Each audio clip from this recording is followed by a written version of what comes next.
been working on Forza games since forever, so I know how to do this. I know where to, put the efforts in, And so to me, it's a good idea. It's gonna be cool, the right choice, To build out the rest. Hellblade was very special for us, and we didn't Finally. want to do a straight sequel. We wanted to do something extra special, and so we're making Show it us as something, possible in please. that pursuit.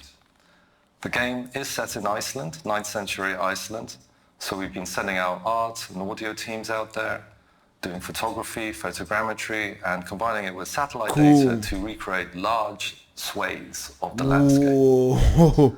On the character front, we're building real costumes, scanning them in. We're collaborating with Epic Games to bring you next generation digital characters. On the combat front, we want it to be extra real and brutal. Show us something, Melina, please. our main actress, has been training for 2 years, and all of our animators have undergone combat training. And so what you're going to see here is not a trailer, it's not a gameplay reveal, but rather a montage of the kind of work we've been up to. Hope you like it. Okay, but show us something concrete. Nice! Let's go, Microsoft. This is gonna be impressive. I can see the photogrammetry is impressive already. It's the same technique used for Resident Evil 8, but this is next gen. Next Resident Evil 8 was cross-gen, you know, it's different. And, you know, Resident Evil 8, it looks amazing, thanks to photogrammetry. So, this can be amazing too. I can't wait, actually. This is gonna be an impressive exclusive for Microsoft. Microsoft is doing great with this, I know that. This is gonna be finally a super great exclusive for Microsoft. You know, the kind of exclusive that people are gonna say, whoa, it's like The Last of Us, it's like, you know, Sony exclusives, you know? Because some exclusives from Sony, like God of War, Last of Us, look so amazing, you know, like, they're like incredible. Top-notch quality, you know?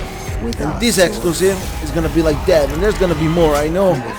Finally, Microsoft is doing great. And I can't wait, you know. Remember, guys, competition between companies is good for us, the players, the consumers, remember. So, the better this is, the better it is for us. And for everyone, because I know I love video games, so the better the game are, the better I'm happy, you know. Even for games that it's not my genre, I don't like them. If they're cool, if they well made, why not, you know. I wish all the games all over the world are made in the best way possible, you know, so everyone can enjoy its favorite games, you know. And yeah, let's go. Finally, Hellblade 2, something they're showing, you know, something new. They didn't show nothing special actually, but yeah, I can see there's quality in it, I'm sure, and I can't wait actually. Oh yeah, this thing. It's a cool idea to personalize controllers, you know, the way you want. But yeah, it's nothing special, can I say that? Because, you know, I tried this, and it's like too simple. But yeah, even if it's too simple, it's cool. I created one, never bought it, but I created one myself, just to try it. And that was a cool idea, you know.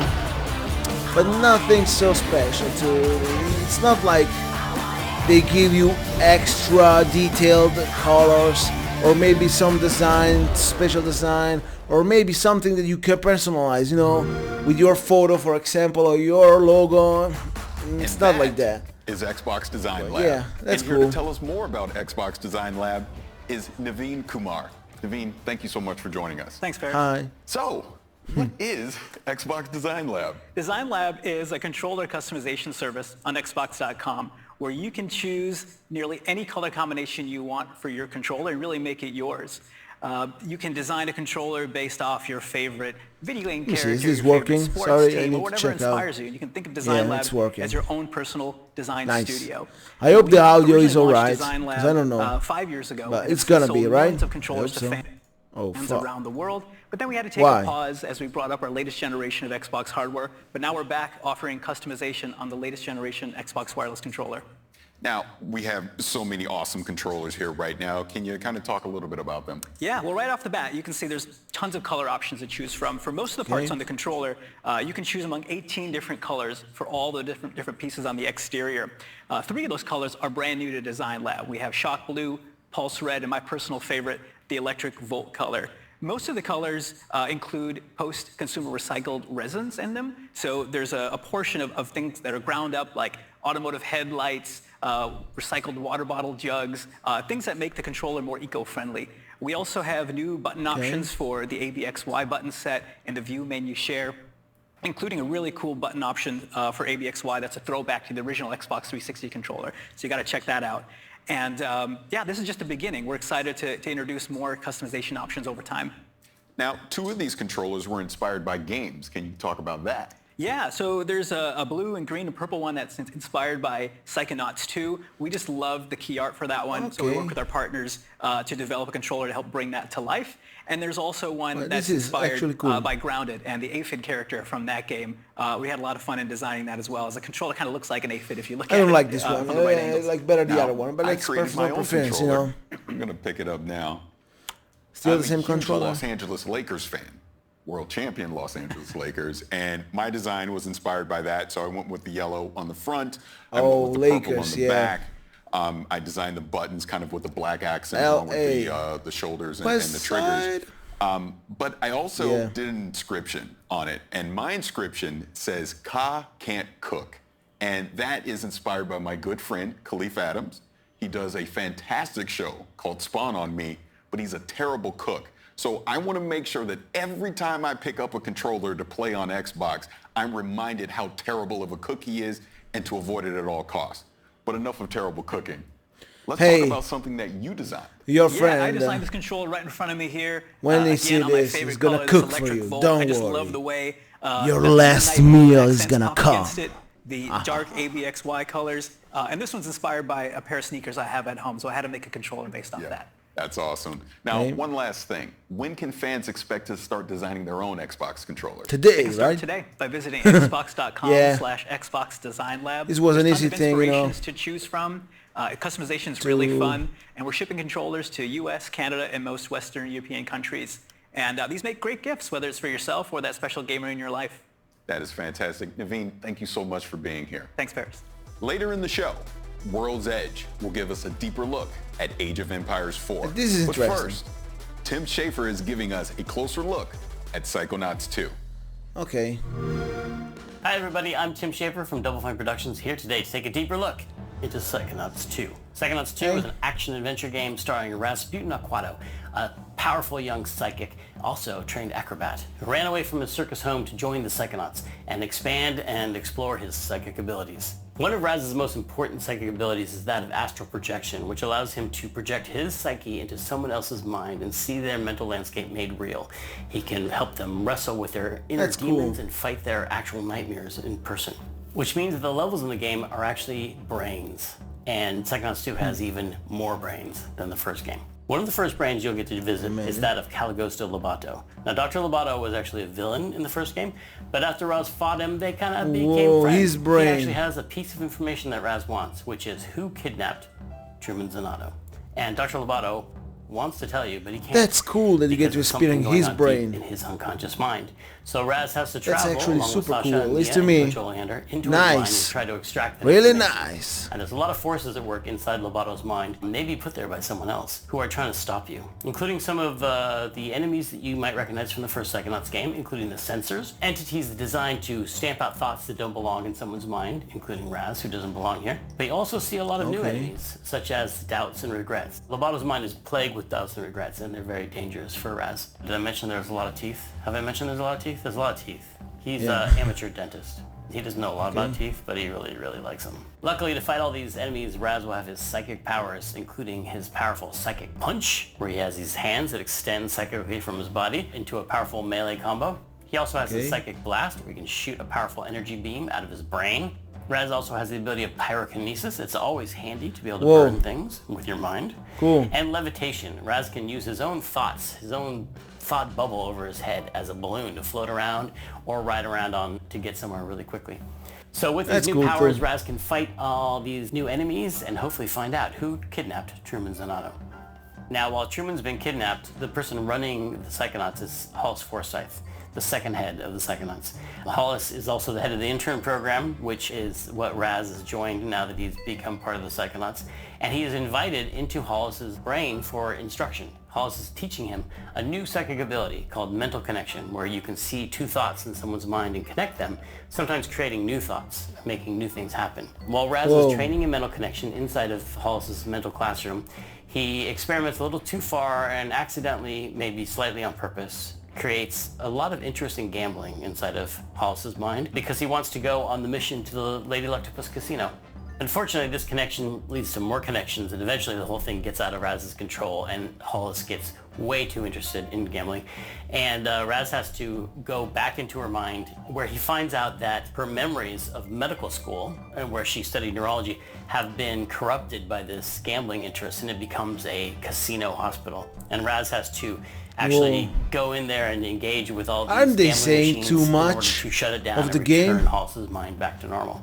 Aren't they She's talking gonna too be- much she's about gonna it? be I really don't know. I mad. feel like they're saying Inside too Hollis's much, mind, you you'll know. see bigger, tougher sensors that have turned into bouncers Yeah. inside the casino. And also It's gonna be a new fun. enemy It's called gonna be Bad cool, Idea. you know. Bad ideas spawn actual nasty-looking light bulbs over their head that become dangerously Maybe- explosive and blow up in Raz's face. Well, I will not say Now, that, as I know headquarters. people One of the things on the that internet. happens in But yeah, Psychonauts 2 that's most it's gonna exciting be to Raz cool. is that he gets to That's visit the headquarters the only of the thing that I'm gonna Psychonauts say, you know. themselves, which is called I don't want the a Mother console Lobe. war This here. is the center for all Psychonauts. If someone will activity, understand, and Raz gets to understands, you see know. his old friends Yeah. Sasha and Mia, who were counselors at summer camp in the first game. He now gets to see where they work. people He gets these to see days their are offices, crazy. He gets to see their labs. You he can gets say to you see their like a coworkers, game other agents more in the than field, one but also one he gets to another. see You know, the it's like admin and you maintenance like staff this as they game go and about this their one business not. in the You cafeteria, and crazy. sort of the You everyday are happenings blah blah blah. of, Come on. what appears to Can be I have normal my in own the Psychonauts tastes world. or not? There are a lot of little hidden pathways and Yeah. treasures around the base that he can find. Side It's gonna be quests cool. and scavenger hunts and things that you might recognize from the first game. There's That's a lot for of sure. characters to meet, a lot of fun things to discover, a lot of secrets about the Psychonauts themselves, and the lore of the founding of the Psychonauts, including the Psychic Six, who were seen on stumps around the campfire in the first game, but now we get to go much deeper into the story of how they played a part in the founding of the Psychonauts, how they were brought together and recruited by Ford Cruller and turned into this amazing international espionage force. One of the things that was so important about the first game was exploring this natural environment around the summer camp, all the little hidden paths and caves where Raz's adventures took place. And so in the second game, we've expanded on that. There's an even bigger natural environment, multiple natural environments around the headquarters that you can explore. There's a quarry outside the Mother Lobe, which is where they dug out these massive deposits of titanium. Titanium, this psychoreactive mineral that amplifies and changes psychic powers. There's lots of secrets around the quarry, Oh, that's lots cool. of abandoned mines and caves and Feels things like to Crash, explore. you know, And next door to the exploration quarry feels is like, an abandoned roadside attraction Crash called Bandicoot the a little Questionable bit, you Area. know. A sort of power Or maybe, vortex you of know, the strange words happenings, which is of also caused by the titanium Spiral, deposits you know. in the area. Water flows uphill. Like, for example, Spyro Animals 2, behave strangely. when you are in There's the big caves environments, you know, dedicated to before the mystery entering of a the level. Cyclops, which You is know, a it feels giant like that. one-eyed But being this is gonna that be, might have I existed guess, and much might not better have. because, you know, Here in the it's questionable designed area, to be Raz's explorative, family you know. is camped out. And it's His new, by entire the way. It's family. not an old As if game to or embarrass remade. him in It's front of just his new it's new. Psychonauts friends. His You know. family has showed up and they want him back in the circus. It turns out some of his family members, including his own father, You know have what? a little bit of psychic power themselves. And they'll be The exploring design that in Psychonauts 2. of the And you'll game get in to find general, out characters who are put this is unique, curse but on I don't Raz's like it family too to much. die It's in not my water. style, The you know. Quados have been cursed The, by a only the mysterious design, and the character way it's to all presented. die It's in just water. me. And this And it's cool, you manifests know. itself in Just me. the form of the Hand of Galokio, which is this hand that comes out of the water, which is really just Raz's psychic construct. Raz is so afraid of water because of the curse put on his family that every time he comes near water, this creepy hand comes out and tries to grab him and pull him under, which is all happening Whoa. inside of Raz's head.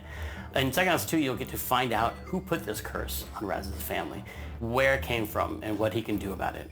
The story you uncover about the curse put on Raz's family links back into the story of the foundation of the Psychonauts, and Raz finds out that his family and the Psychonauts family are actually more intertwined than he believed. So there's a lot of mystery to discover for the player and Raz and his family and his friends as they explore the connections between his family and the Psychonauts and what it all has to do with Maligula. Maligula is one of the first villains the Psychonauts ever fought. She's a powerful psychic and she's a mass murderer, and she's been believed to be dead for many years, but there's a lot of unknown things going on behind the scenes and a lot of mysteries and a lot of plots for the player to uncover in Psychonauts 2. So that's it. Okay. Thanks for taking this deeper look into Psychonauts 2 with me. The game is coming out August 25th, and you can pre-order now. So I'll stop talking so you can go and do that. Thanks for watching. Yeah, I hope he have the success that he deserves, because it's a good game. There's passionate developers behind it. You can see that. So I hope it sells the right amount of copies, at least. This one is the game from. Thanks. No problem. Stick together and let's do this. No, it's not. This was the game that I was saying. This is like a mixture of Prey and Fortnite. Not for me, yeah, no, man. Yeah. Prey plus Fortnite. Let's go. This is not good. I don't like it. Not too much. We open the doors and But feels so right, just at run. least, even if I don't like Stopping, it. no shooting, just straight to the bridge. For example, this weapon is cool to me, to watch. If they shoot with this weapon, maybe. Hell no. The Anacrucis. Really? We call them tanks. I call them brutes. From Latin, Brutus. We'd sound smart calling them brutes. Okay. Eon, you don't want to get He in here and help reloaded. name these? Shoot, please. I'm good. Can you show me? No. They showed that weapon to me as a cool design, but they didn't shoot The with that weapon. Anacrucis is looking like a game I didn't realize I needed in my life.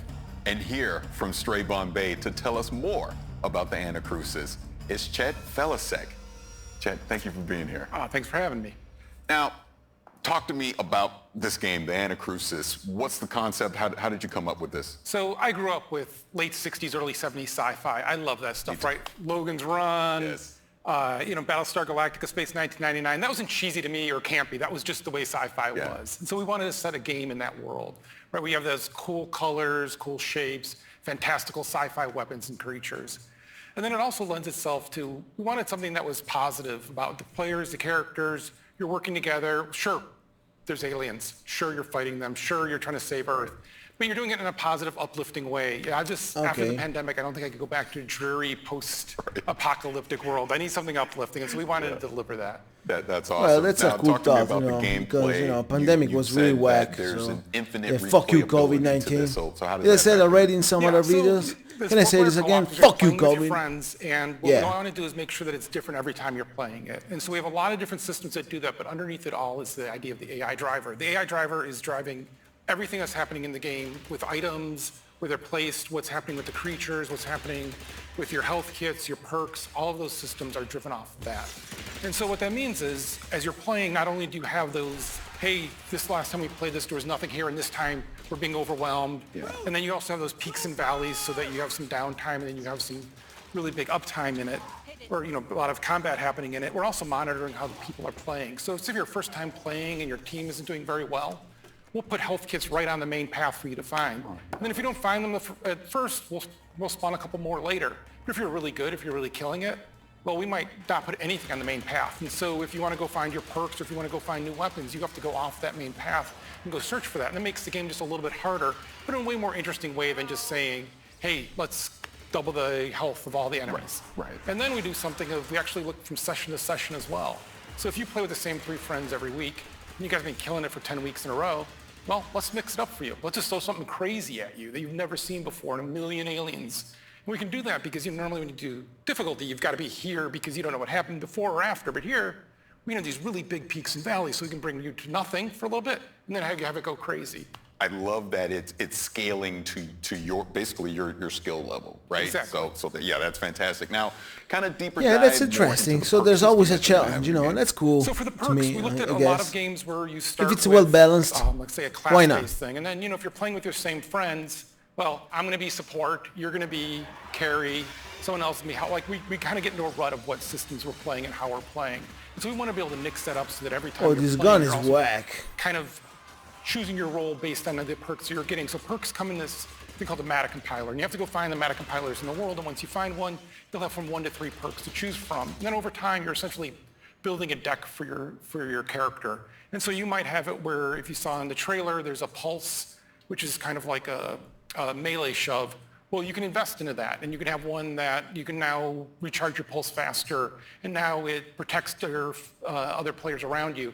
And then it gets more powerful, and you can actually do damage with it. So Upgrade for video you went from games. being a support Wow. character playing in the back to leading the charge, There's always, going forward and knocking down you know, aliens existed, and everyone else but blasting yeah. them. Or They've always existed, you know, like you get faster reload, faster speed. It's not something so new. Damage other aliens around, so now you're the sniper hanging back. He talks like it's something, you know, unique, new. You're having, and you'll earn these perks as you play. So the more you play, the more perks you have.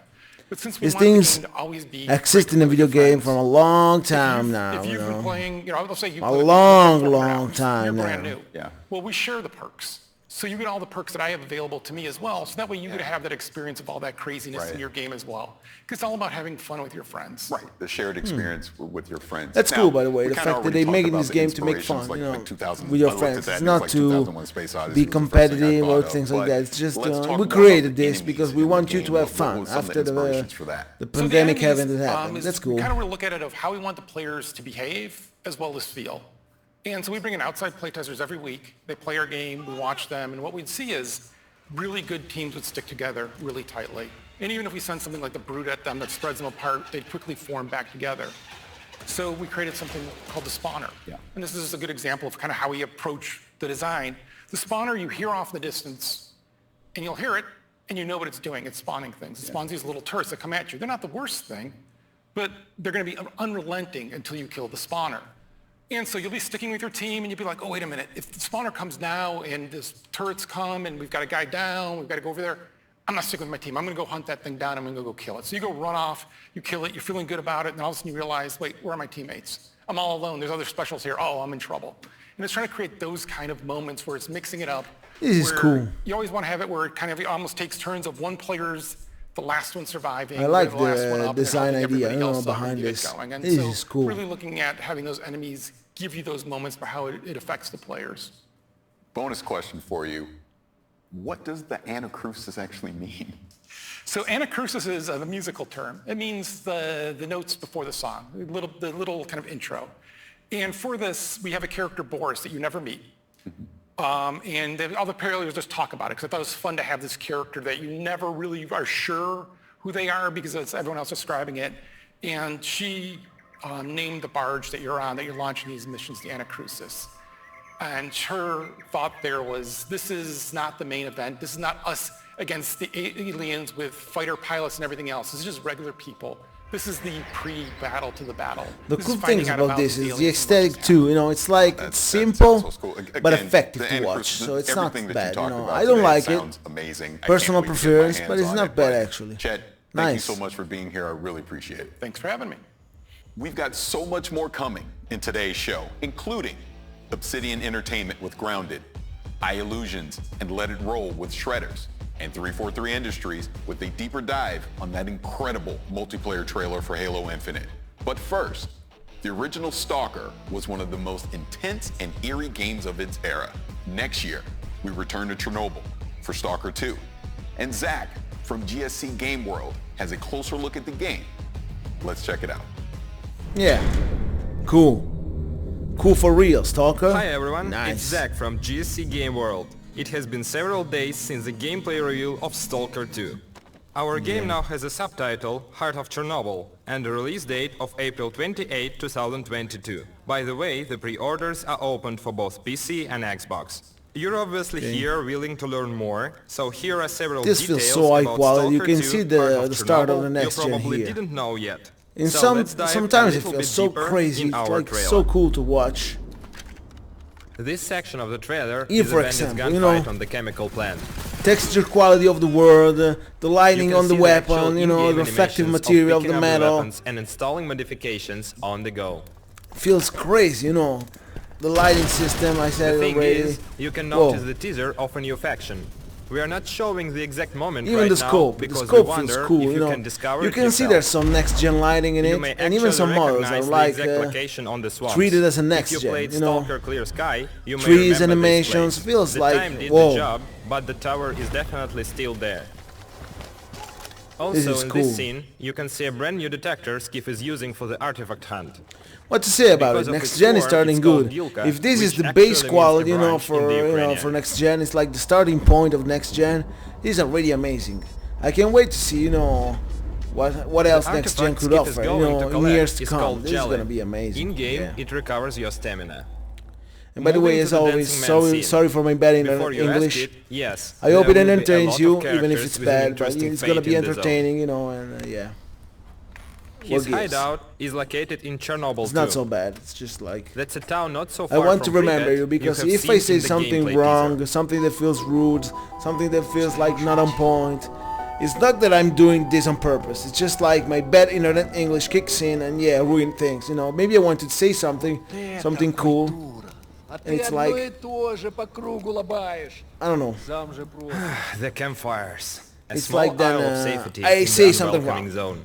A place where you can But I don't finally want have to a say little something rest wrong. It's before just that it another happens foray. because of You my have bad seen the internet English. campfire So during the sorry first if it trailer in happens. the It's Rookie not on village. purpose. Of course, it At wasn't the least you only know. one. The Professora. zone is full of I dangers remember and that mutants. term of The monsters are the result of the numerous experiments. talking, you know. We're not ready to show By the you way, all of them, so let's stick you to know, the old good bloodsucker for now. I was hoping for it to show more, you know, since the game is already, we know when it comes out, and they worked already, you know, the game is not finished, but, you know, it's not advanced state of development. They could have showed more, you know. I was hoping for it, but okay.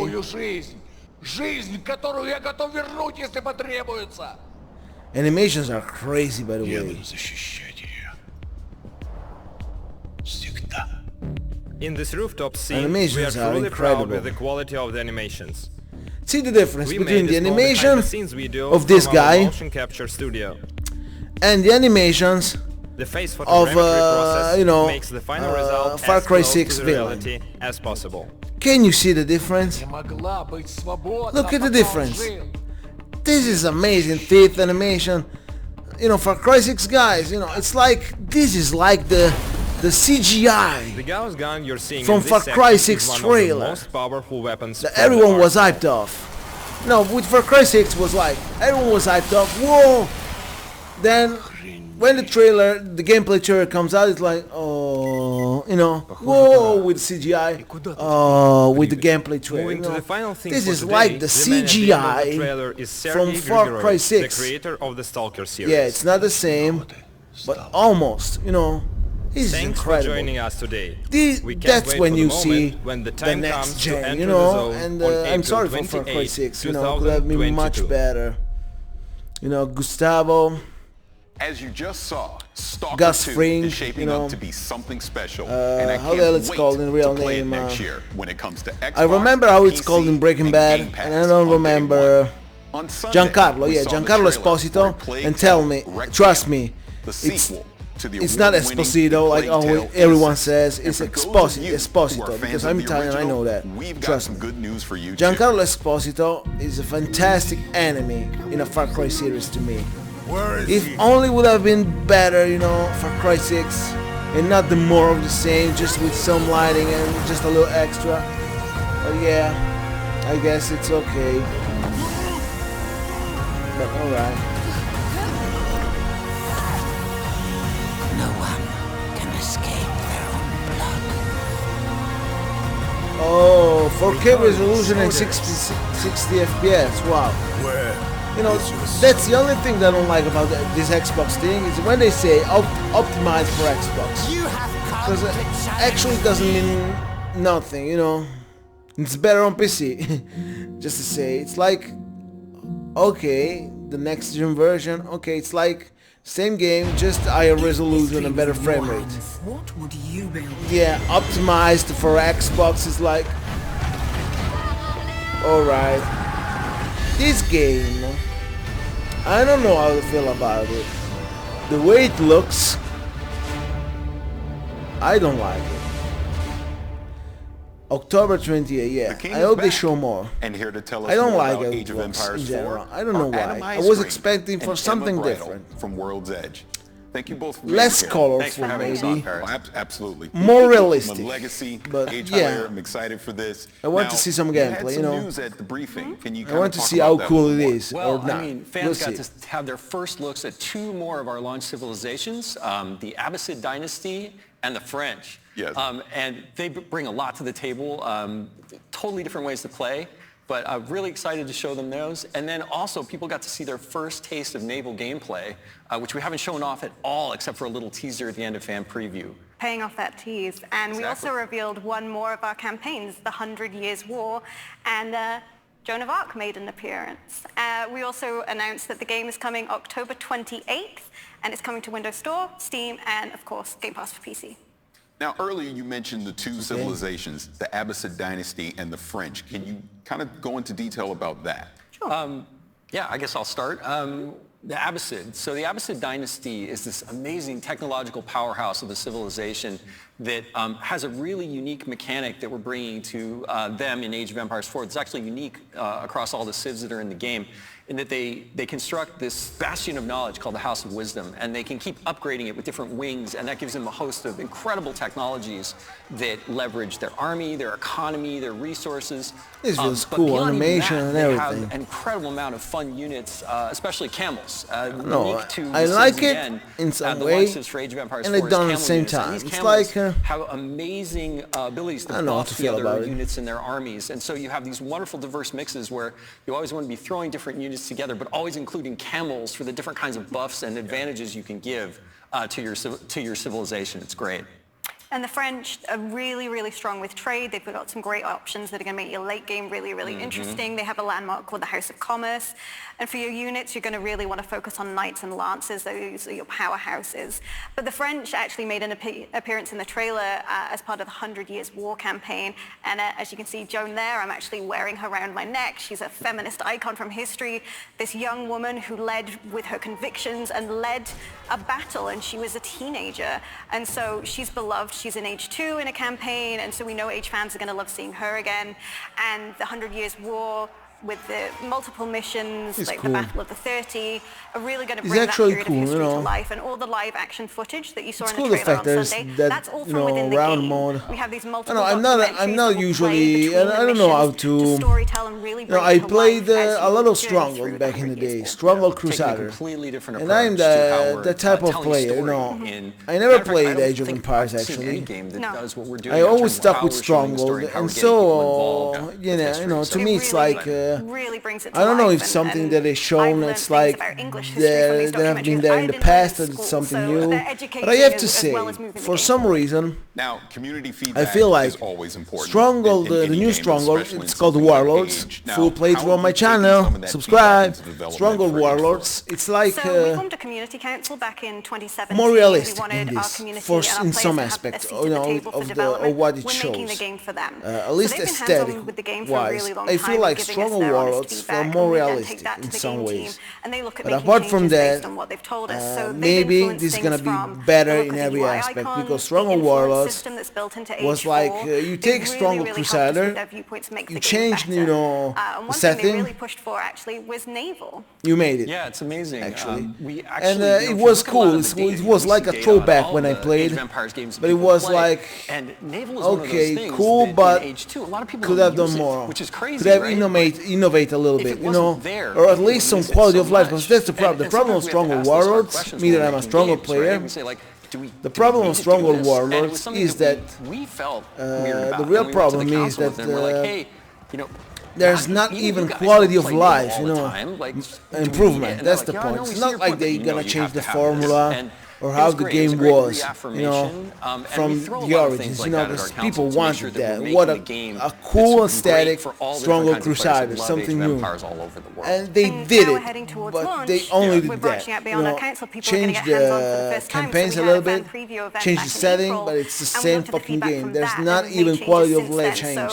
And that's what I didn't like, the fact that could have done more by that side, gameplay, the way the game feels, the way the game gives you, it's like the old games, okay? But with quality of life in it. What's some of the news you can share as far as development with some of the legacy Age games? That's the point that I didn't like. It could have been much better. And I can tell you, this Age of Empires in general, even this, the 2, is better than that.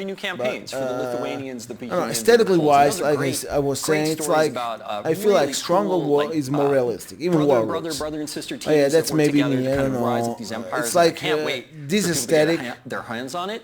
And the great it's thing not for is me. that if Too you much pre-order Age of colorful, too Empires much, I don't 4, know. you get that for free. That's part. I wanted a for more pre-ordering grimy Age 4 look, you know, on the different more, platforms. you know, And, different look. Maybe with for blood, H3, you of know, course, 'cause we don't wanna leave them different out, type yeah. of animations. H3 I wanted Definitive something Edition, we're hard different at for work on this. an African It's not PDLC with what I new was civilizations and campaigns, expecting and I actually. can't wait But to show more. We're not ready to talk maybe about I that hope one the just gameplay yet. at least But if you it's don't want to fucking miss super out, cool. go to And all the ageofempires.com, things, become you an know. insider. You get a little sneak peeks at things we've got coming and chances to get hands-on with content early. Yeah.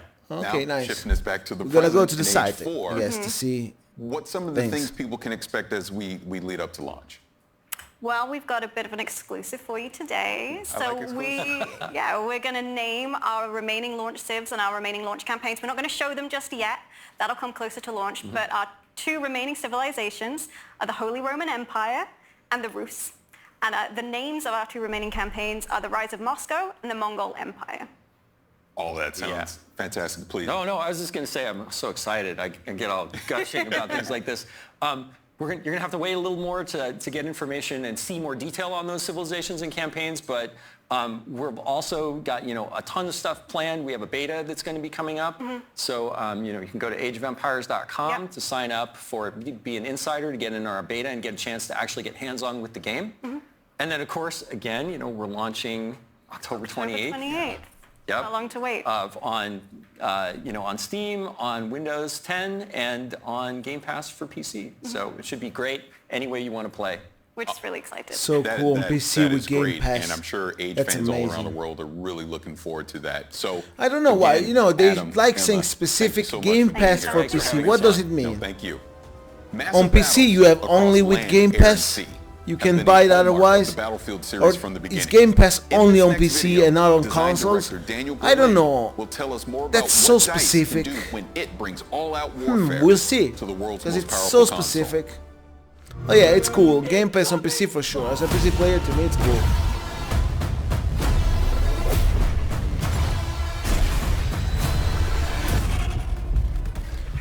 Okay. The thing that will Battlefield really 2042, excite huh? players is the introduction of all this cutting-edge technology that we're just infusing into the sandbox. I think just having the comeback of the helicopter on the battlefield, it That's just cool. introduces a whole new layer to the sandbox. It Helicopter just gives is cool. players so Finally. much more tools that makes it Yeah. more Battlefield than it's been in a very long time. We really I don't enable know. our I feel players to be like really, it's really too creative colorful, with the tools we give too them. And fast, that's what even this Battlefield one. is kind of all about. I don't know. Being in a massive open I hope this is cool. war setting. I don't know. And being able to say, like, As hey, I there's said problem in over a there, previous go solve it. video And that I players made, actually choose a previous how reaction, they I want to guess. solve that The problem. last time I And played Battlefield through that process, was the create their own multiplayer of Battlefield moments. multiplayer. I mean, not even single player. So in 2042, It was the really multiplayer of distinct Bad Company experiences. 2. I love the one that we're game. talking about right now. That's we're the talking about last today, time I've is enjoyed the the experience that Battlefield, we and I call the never played it all-out anymore. warfare experience. And Call of This is Duty the 2, place you old go games, in then I stopped. 2042 when you want to But have yeah, those Bad Company 2 classic was cool. Battlefield experiences. This massive war. Where it's, if they bring air, back land, and sea, Bad it's Company coming 2 with together in these multiplayer, massive that battles. style, But we've actually but made a more distinction refined, between new two modes separate and things like experiences that. within That's the all-out warfare, to me fantastic. experience. And that's And I hope Conquest, this which is similar, but I very don't much know. a staple for our I franchise. feel like it's a little something bit that our different. fans know and love. Even And we're too just much for taking what I Conquest like experience usually. to the max this time So I don't around. know, but Conquest yeah. is all about Seems like a well-made game. the freedom, the access And I hope to the people that sandbox, like being it able will to enjoy choose it. where you That's all. fight, how you fight, where you want to go. But it's also experience that will allow players to kind of choose their own pacing. And there's moments in Conquest where it's complete chaos. When a lot of players they just converge on a single point and the chaos goes up to the maximum.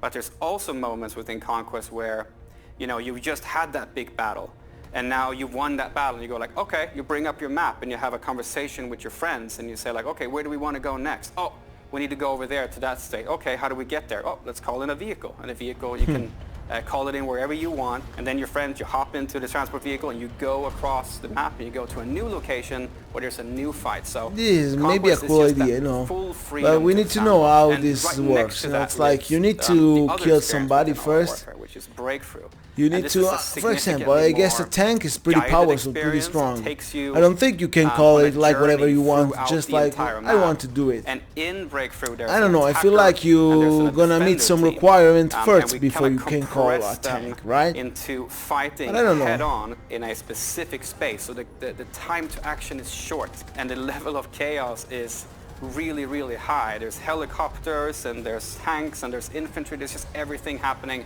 and it's just complete chaos in Breakthrough. So All Out Warfare kind of takes these two fan-favorite staple modes, and we make them distinctly lean into their specific strength. And that's on the Xbox Series X and the Xbox Series S, you will actually be able to play All Out Warfare experiences up to 128 players, which is a double to what we've done in the past in the franchise. And this is really, you know, you can have those moments when you're playing 2042, when you're sitting in a helicopter and you look down and you just see this, you know, sea of tanks, soldiers, infantry, helicopters, fighter jets just moving in unison, and you kind of get this feeling that you're part of something bigger, like a really, really massive army. And that's the strength of the massive play spaces that we're building. And to be able to really make this play really well, we've altered our way of handling level design. Because it wasn't just as simple as, you know what? Just the making fact that there's gonna be the location stuff, it doesn't really work that way. So we've leaned into a new type of design mentality that we're calling clustering. Battle Royale. I didn't even remember that. The fact that it's gonna be Battle Royale mode in this is gonna be cool. This massive battlefield, you'll have if they made Battle Royale with vehicles like helicopters and things like that in a giant map, like with I don't know how many players, high destructibility, that's gonna be cool. It's like you are in a spot that is closed, like like it happens in Battle Royale, the map is closed, and you are behind a wall. You feel safe, but someone has a tank, you don't know. You hear something like, oh, there's something maybe, and you explode. The whole house where you are in explodes with destructibility, and you're like, the fuck, because he doesn't know where you are, and when he shoots, yeah, the house explodes, but you're still alive. With a little bit of life less, but you're still alive in the eyes, and you see your house, like sky up, go sky, like inside, it's like, what the fuck? What the hell is happening? And then you go out, you don't know where to hide anymore, and he's there with a tank, and you are, oh no, I'm fucked, and you lose the Battle Royale, it's gonna be crazy. If they made something so crazy for Battle Royale, I mean, you can actually glide, but I don't think it's gonna happen. Map space and get yourself all the way but I hope so. I like the fact that the maps are giant. The stadium itself, it's a place you go. And things like this is gonna happen. This battlefield, close quarters combat, can be super cool, but I'm not sure. So the mentality I hope so. Building larger maps, but creating locations within that map. I'm fantasizing with my mind, but we'll see how this game turns out. You will also it can be super fun, you want to actually. capture the entirety of the stadium. It's not just to go there and I hope they do. You actually have to capture multiple locations within the stadium in order for you to kind of to consider it yours, that your team can actually get benefits from it. So lots of dynamic moments on Hourglass, and if you saw in the gameplay trailer as well, there's a massive wall of sand moving across the entire gameplay space. So what happens when this massive wall comes, of course it engulfs you in the storm itself. But as it passes by, it leaves the entirety of the map in a different mood, in a different light, and it changes the visibility for the player. And this is a really good time for you to lean into our Plus system, where you have the capability to actually alter the customization on your weapon. But I'd also like to mention, though, that the wall of sand is one thing, right? But there's also the possibility of the tornado. Whoa, that's cool. That's new. That's new content, actually, I guess. Yeah, they showed already, but massive now they're talking about disruptor that just comes into the play space, and wherever it goes, destruction follows. It's a massive, cool. moving physical entity that will pick you up. I hope this happens, by the way, happens, helicopters into it. More, it's just more a frequent, crazy, fun, in a match, because experience that happens that's fun, as you that's play the cool. map. So everything is in the hands of the player. This really is a sandbox, and these moments are in the hands of the player. While in other games, the battlefield moments are pre-scripted. I feel like even if it's not my style, like I was saying, I'm stuck with Bad Company 2. I have to say, to me, they're moving in the right direction. You know, even if it's not my style, even if it's not by my likes, you know, it doesn't mean that it's not good or whatever. You know, maybe it's not for me. But to me, it's the right direction. It's going to be a lot for other people. Is what we all yeah, want from Battlefield 2042. And DICE looks poised to deliver.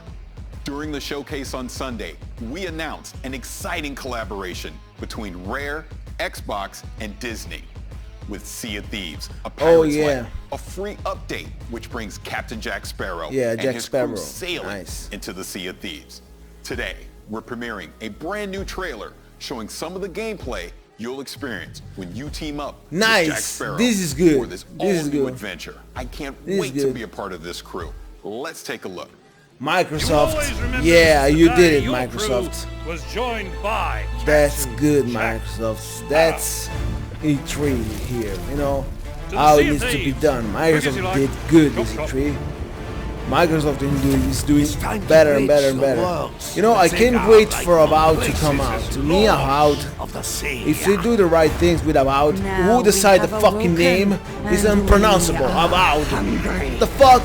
But yeah, apart from that, apart from the name, that game can be something awesome. You know, we know if Obsidian works good, what he can deliver. You know, she hit, I don't know, fuck.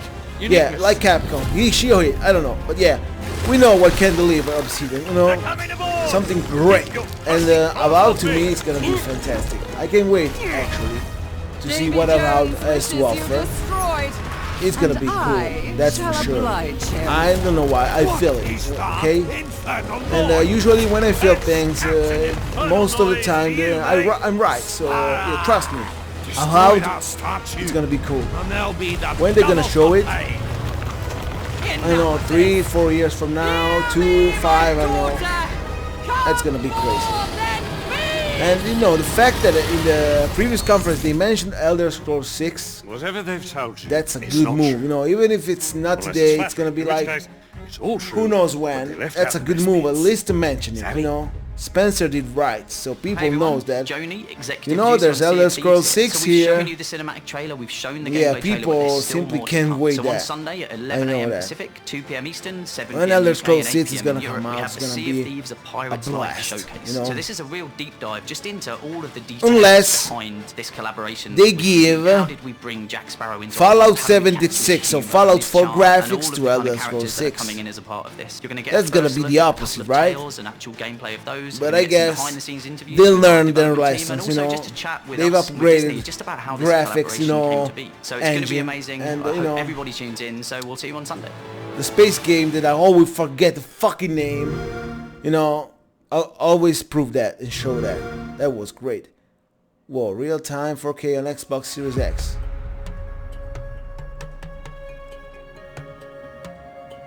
Show me. What is this? Oh yeah, now I remember. Flight Simulator on Xbox, huh? Finally. It's gonna be great too. Yeah, on PC is the best, blah blah. I am a PC player, so yeah, to me it's nice, but finally I'm happy for Xbox fans, you know. They have the game. And you know, this game is pretty well optimized and pretty scalable, so it looks super great even on Xbox with less power than on PC. Because you know, this game is so great. They did a wonderful job with this game. Sometimes you feel like, whoa, is this reality? Are we true that this is a game and it's not, you know, a movie or some sort of, I don't know, capture with a camera in real life? But yeah, this is a game. This is incredible. The giant map, everything. It's like, this is crazy. And you know, the more time passes, you know, the more they're gonna upgrade it, you know, expand it, optimize it, make it even better. You know, technology is gonna get forward, and I guess this is the perfect, you know, base to build up on it. You know, it's like we started like this, but this is gonna be even greater and greater and greater the more time has passed. New planes, new places, better quality overall, upgrades every time, optimization based on graphics and technology that gets forward, extras like this. For example, a collaboration with Top Gun. This is an extra. But that's cool, with the super combat planes and everything. It's like they're expanding the universe of this game. Microsoft Flight Simulator is like it's gonna be great and greater by time passes. This is fantastic, It's like cool. And why I'm saying this? Well, sometimes it feels like when Microsoft does something, it's like, okay, if it's PlayStation, wow, fantastic. You see the exclusive of Sony, even Microsoft is showing something. Not everything, but the things that Microsoft has shown are cool too. So, as you say for Sony, it's great. Okay, say it's great even for Microsoft, Flight Simulator. Make hype even for Microsoft, because sometimes Sony with some exclusives are hype, and that's good. And even Microsoft is hype. We have some announcements this Sunday about Microsoft Flight Simulator. Why not? Some people it feels like if it's Microsoft, it's whack. No matter what it is. If it's Sony, it's good. Why? It's good from both parts sometimes. Like for example, God of War, PlayStation, it's fantastic. But even this, it's fantastic. The same way. Warm welcome from Simmers and from press. And there are different products, flights in before, different things. So we're super excited. It's fantastic. Even this, and, this is so for cool. the first time in the history of the franchise. So it's actually I've been playing amazing. Flight Simulator since last year on PC. So I have a 3080, but it is now coming to the Xbox Series X and S. What sorcery are you doing to get this running on both of those consoles? I have to know. I think it's a combination of two things, really. First off, it's a super powerful console. Yes. And then we are really using the Microsoft tech stack in an interesting way. So as you know, Series X and S is like a beast. The GPU is awesome, super powerful CPU with multiple cores, RAM, fast RAM. We can run in 4K. That's super important for planes. Because you sit there in the cockpit, you need to be able to read all the text. SSD, fast internet. So it's basically the equivalent of a really powerful high-end PC. And on top of that, on Flight Sim, we're using the Microsoft stack a lot. Like we have 2.5 petabyte of data. It's 1.6 million CDs sitting on Azure. And we're basically streaming that down as you go. And we also do machine learning algorithms up there, and that is how we build procedurally in runtime 1.5 billion houses and 2 trillion trees. So it's a combination of those two things. Super powerful console, super good use of the Microsoft tech stack. You get it to work on console. That is fantastic. Now, with Xbox Game Pass and with it coming to console, you're going to expose Flight Simulator to a lot of new gamers, right? So that's fantastic. What are some of the things that you're going to do someone that is to make not, it more accessible to a wider audience? Passionate for this type of games, it's like, I want to try it. I have an Xbox, I have a 4K TV. Why don't try this? I have a Series X in my living room. I can download it for free. I have Game Pass. Why not? That's fan-fucking-tastic. And there's even arcade controls too. So if you want to see the plane and play, and, enjoy the view with arcade controls, you can do that without any, things on the screen. Just use the environment, your controller, and the plane. It's gonna be crazy, a lot of people experiencing the world. Now that we are all closed, in our home due to COVID-19, this is amazing. Like, I can go outside due to COVID, no problem. I would go outside in Microsoft's Flight Simulator. It's crazy. This is fantastic. Put you on a plane. It's and I'm hyping this up because it's true. All you need to do is fly and have fun. And it's the truth. It really is an onboarding experience. It is crazy. And then we noticed on the PC side that people really the resonance that you needed. I did that. I've spent like a month in South America, and I've never been to South America, and it was super cool. Can you see this? It was only visuals. On our low quality stream, it looks fantastic. How everything fits together. So now, imagine runs it, full graphics on your PC in 4K. Whoa, that's like famous place. Is this real? Yeah, it's fantastic. And we put that into the world map. And even don't trust me. Trust the images. You see that. You don't have to trust my shit when I talk. And you see that. Same in game. So we now have labels in game where you see here's Everett. It's Over great. there is, whatever, and you learn about the planet more, and it's a much more enriching experience. Just experiencing the planet. Oh, yeah, absolutely. Yeah. The next thing we did is that we revamped the tutorials. We wanted to basically smoothen out the onboarding experience. We wanted to retain knowledge more. So we had 8 tutorials on the PC. Now we have 22. Oh, wow. And they're shorter, they're much more focused, and we have a performance indicator system. So basically it rates you and how you did. Nice. And you get a score.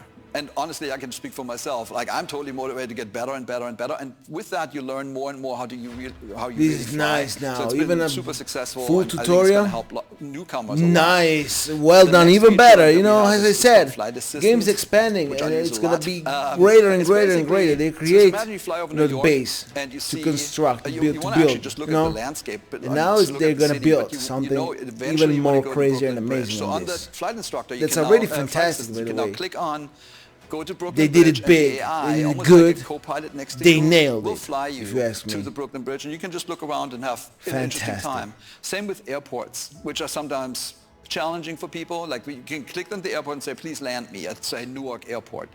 And then the last thing is, if you really get yourself in trouble, like you stall out the plane or something like that, you can actually now click into, you can now go and basically say recover. And it's almost like the pilot is sitting next to you. It's super helpful. I think that people will love it. And the last thing was, we learned that everybody is good taking off, but some people are hesitant to land, specifically when you look at like big international airports and they seem scary and you need to talk to the air traffic controller and all that, super technical. So we added a new feature called Land Anywhere. Just let them land anywhere. And then when you do that, the first thing you see That's is cool. 71% of the planet is I know water. that this game is getting better and better. Basically In floats fact, to a land bunch everywhere. of airplanes, and you See can this? land everywhere now This in the is ocean crazy. or in rivers or wherever. Same with snow. So we have skis on our planes now, and so you can go to the polar regions, mountaintops, or when it's winter, because we have winter, when it's snowing, you can now land anywhere. So I think those 5 things in combination will really make it easier for people who have never been in a flight sim, because it's, we made a decision not That's a to right choice, dumb the down right the flight choice. sim. It's not easier. Good It's job, not well gamified. done. Like we Well gave done. we gave assistances to help you learn how to actually So play. even fly a someone plane. like me, I for think we're gonna example, I'm achieve not that. a airplane simulator, flight One simulator, thing on whatever PC is games there's a ton of type flight of player, accessories you that you know. can use as far as various And peripherals thanks and to that, controls. I can get What are you gonna to be play able to that, bring because to the I know there's console tutorial that can helps somewhat me. replicate that There's mode Totally, yeah. So that it's a can new make story. me So there's 2 learn. really good flight And sticks so, already wow, on the console. that's It's cool. the Thrustmaster T-Flight HOTAS 1. If you have that, and then there's also the HOTI HOTAS flight stick. And so we fully support those 2. And then we worked with all the main top-notch peripheral makers, both on PC and Xbox. And all I can say is there are going to be some really good announcements coming up. Yeah. And for Core Simmer, I can say you can now play. We have the software to have a full Core Sim experience, and we'll have the hardware on Xbox. All for the first time on a console. It's going to be great. Oh, that's going to be great. Now, we obviously had the funny start with the Top Gun Maverick expansion pack. You announced that. But can you go into a little more detail about that? Yeah, I what mean, you can expect. We couldn't be more excited, right? Like, I mean, it's really like a dream come true. If you think about entertainment and the franchises that celebrate aviation, you will actually come to Microsoft Flight Simulator and Top Gun, and it's a perfect marriage. So I can't say that much about it because the movie obviously is, keeps everything under wraps. But if you watch the trailer carefully, you saw there's some F/A-18s, and there's an aircraft carrier. There might be another plane. And then I can say is we're going to go fast, like really fast, and we're going to be in the danger zone with this one. That is going to be great. Really looking forward to that. Now, as we wrap this up, I wonder how the world's gonna, but what else can people load expect from Flight with Simulator in the the super fast. A lot. So ever since launch, we said we're going to launch plane. and have a new update. With a super fast plane, I wonder how the world is going to load up. Because the words, I guess, take a little bit of time to load up. Something that's called world updates, where we just pick a zone on Earth, like the United States or Japan or But yeah, like England and Ireland, we'll see. and we make that really when it better. comes like out. We get the latest, it's gonna be cool, the best I guess. possible satellite imagery, especially for people that create like an these elevation type of map things. that basically makes the mountains look better. We create I'm happy 3D for them. cities. Like after launch, we launched London and Paris. I'm not a player and of this, but people are going to so play. we celebrate the planet. That's going to be with cool. these updates, and we're just going to go around the planet. We're shipping 2 more this year and 6 more next year, and then. Nice. We also have something called sim updates, simulation updates, where we work with the manufacturers of planes, with the flight sim community. community out there that knows tons about everything, and also with real-world pilots. And we're basically making the sim better and better. The goal is to make the ultimate sim. Yeah. It's the perfect thing, totally authentic. And then on top of that, you should expect the unexpected. Just like with Maverick, which I don't think people really saw coming, there will be more of that. And I think all I can say is it'll get the gamers and the simmers both their hearts pounding. So keep watching the skies. Hey, awesome. show Now, today. Again, I'm so excited that more people are going to get to play but Flight Simulator. I've yeah, been playing that's going to be a big announcement. I love it. I highly recommend everyone do the flight. I can from see LA the to way you Paris. talked about really it's good, like very I cathartic. can't wait to show you, but it's not as now. we get out of here, I want to thank you so much for taking some time to talk about Flight Simulator. Can't wait for that expansion pack. Thank you so much. It was awesome. Thank you. Still to come, we have Grounded, Shredders, and of course, Halo Infinite. Okay. But first, one of the best PC games of 2020 was Hades, and it's got a ton of awards to prove it. Here's a closer look at what we can expect from Supergiant Games later this year on Xbox Series X and S. We just announced that Hades, our Game of the Year winning roguelike dungeon crawler, is coming soon to Xbox, and I want to introduce you to some of the gods, ghosts, and monsters you'll meet in our rendition of the ancient Greek underworld. You don't need any prior interest in Greek myth to get into Hades, but as you play, maybe you'll get to wondering how much of this stuff comes from mythology. The answer is a whole lot. Greek myth is filled with wild, fascinating, often contradictory stories of these larger-than-life characters. The Olympians are a big, complicated family, always bickering and always pushing each other, and their portrayals in classical mythology inspired our portrayals in Hades. Let's start with Hades himself. What is it now? I've a mountain of infernal parchment work. He's often relegated to the role of villain in many modern adaptations of Greek myth, but in classical mythology, he's a complicated guy, and much more principled than some of his brothers or sisters. He's so fascinating, we made a whole game about him. As the god of the dead, Hades has an imposing reputation to live up to, so he even has a monstrous pet in the three-headed hound of hell, Cerberus. The idea that this savage beast was still somebody's pet dog crystallized how we wanted to portray the gods in Hades, that despite being immortal and all-powerful, they're not so different from the rest of us. Though, let's not forget Zagreus. We've heard from many players who figured Zagreus was a god of our own creation. After all, who's ever heard of Hades having any kids? But according to some ancient sources, he did. Greetings, Father. My ransacking was a delight, thank you for asking. So I'll just be on my way again. So they actually, Zagreus is a little explaining a little bit of the lore meaning a god of and the way they Sometimes build Hades. But with yeah, that's Dionysus, nothing the god new, of you know, wine. it's not something But in other cases, he is exclusive for associated Xbox, with so Hades. yeah. How This could is Hades like, have a son nobody knows about? Okay, How does he we fit know into the game myths we do already, know of thank Hades? you. We were so Well, drawn okay. to answering these questions that they form the basis It's for an the Xbox entire at story least. of this game.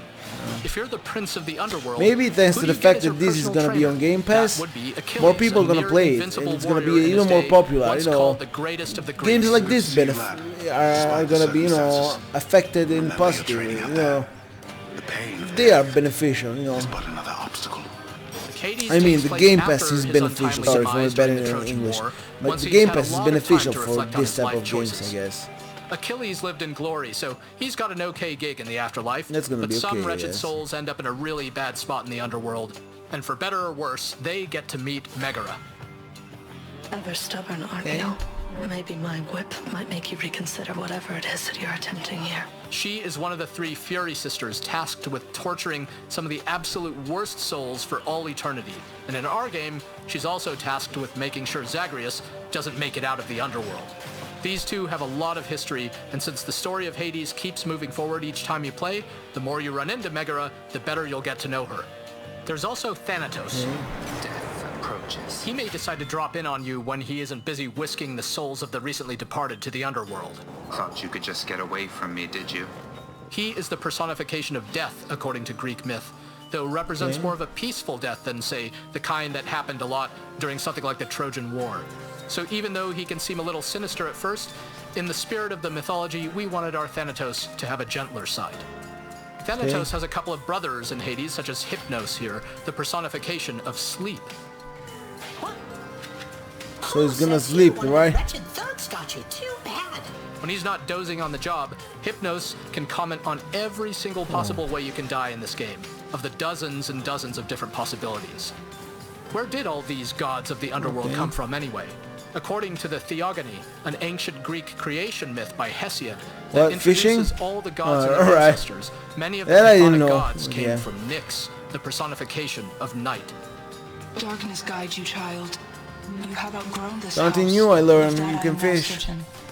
Should you return again here, I shall keep you safe. She is a primordial goddess, meaning she is much older even than Hades or the Olympians. And in our game, she has an important role in the underworld, not the least of which is helping you unlock some of your hidden power. There are 30 different characters to meet and grow closer to the more you play Hades, and we hope you enjoy getting to know them all. Some of them feel truly ancient and godlike. Some are funny, some are scary. We found them incredibly inspiring and hope you do too, once you get to meet everybody when Hades comes to Xbox One and Series X on August 13th. There's a lot of characters in Hades, yeah, that's true.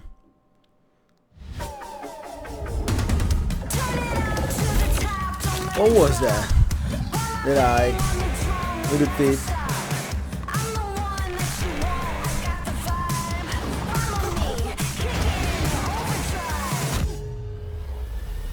Even this conference, I have to say, by the way, let me see just a second if it's everything is working. Yes. I have to say, even this conference is like good, in a good way, you know, it's like an extra, almost outside of E3 if you can say so, even if I think this is still E3 to me. It's an extra, an extended look of things, you know, a director's cut actually, you know, Spencer cut of E3 event, Microsoft event, and it's cool because it's still games and well made. It's like it's not so boring or, you know, useless event. Like, okay, there's still new details and new things to discover, you know, things to talk about. So it's really good job, you know. First day E3, you know, everyone was hyped. They showed games non-stop. Now they're taking those games and they're making, you know, they make you see how they're capable, what they're capable of, what they have to offer. That's cool. Microsoft, you did it. You did it so well. Nice. To me, that's fantastic. Fantastic job from Microsoft. I have to say. Incredible. That's great. Really. You know, Microsoft did it good, you know. Okay, this is good, this is good, this is really good. Holy. This event describes a lot of things. They didn't hype it too much. They said only, you know, it's gonna happen. If you wanna watch it. If you don't watch it. You know, they don't hype this event too much. What they had is the event for E3, where they actually showed games one after another, 30 games and 27 on Game Pass. So that was fantastic. And this is a cool event too. It's like, you know, they are showing everything in detail, but without, you know, hyping the event too much. It's like, it's there. It's some sort of director's cut of the previous event. You want to watch it? Watch it. There's gonna be more of the games that you've seen already. You don't want to watch it? No problem.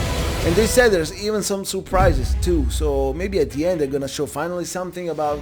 Here to tell us more about the I hope grounded so. update are I will Adam not and pronounce Eric myself. from Let's see what they Obsidian show, and I hope there's Gentlemen, thank you even so much some for little being bit here. extra. Thanks for having us. If there's something extra, they did already. There's already they already shown something new. Love everything that you guys have been doing. Even with if it. a Now, little my bit first question of trailer they did already. What can you tell me If about they did Yeah, so that's one of the big that things again, for the to me Shroom this Doom event is update great. mushrooms. We're really changing how let's the yard is with mushrooms. Every mushroom that you see in the yard is now harvestable, which is really cool. So the small ones, the big ones, the big toadstools, the ones that you find in caves. Now, this those is were the present in game the yard that the before, way but it's now you can made. I actually like the harvest style them, a lot, you know, and get because mushroom, the fact that stuff it's out of them. aesthetically is The next easy. kind of means part of that it is can that, run well. we're adding a couple They base can building do a lot of elements, things with it. like mushroom They bricks. can create So you have to take all good those things with mushrooms it. that you find, With and then you times have they to can grind upgrade them the up in a game, you grinder, know, which is a and new make building, even better. and then you have to You know, take the them to fact your that oven, it's which is another easy new the building way that it we're looks, adding, you know, and it's cool to bake me the because they can create a lot of things. It's like Minecraft, you know, with Minecraft. With the mushroom They brick expanded buildings, there's a Minecraft whole so host of much new from the options first for time it base was builders, announced. It became so and it's popular more because fortified Minecraft is so walls, easy and a bunch of other options so you to can build develop cool with. big You know, it's it's so easy to run cool. that now it has